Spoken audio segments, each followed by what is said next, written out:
In tonight's Medical Watch, less may be more when it comes to colonoscopies. It's a highly effective screening tool, but the invasive test is uncomfortable to prepare for. Yeah, that may be why so many take a pass on a colonoscopy. But as WGN's Lourdes Duarte explains, now doctors say they have a new plan to help curb cancer rates.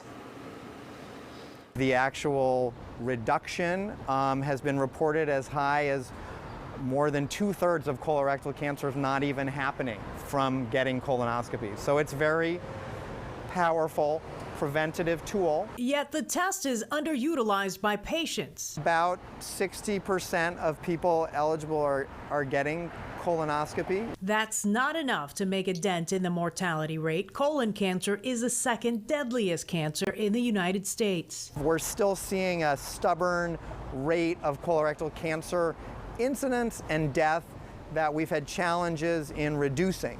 Obviously, we want no people to get colorectal cancer. That's why Dr. Melson is among a national group of gastroenterologists advocating for a change in the way patients are screened and tracked. When we look at health systems that have been able to get to higher rates of screening and therefore lower rates of the development and the death of colorectal cancer, they've used a multi-pronged approach. At the top of the list, better at-home screening methods. When we look at outcomes between patients who get stool testing and patients who are offered colonoscopy, and we follow them over a very long period of time in different parts of the world, we've shown that both methods can reduce colorectal cancer deaths. But the non-invasive test is not for everyone. When we're talking about stool testing, we have to select our patients carefully. That stool test may not be sensitive enough to pick up something that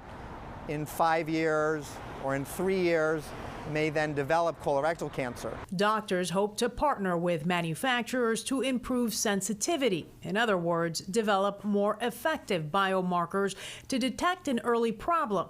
And just as important, better tracking methods. About 1 in 20 people are going to have their life cut short from colorectal cancer if we don't do any screening.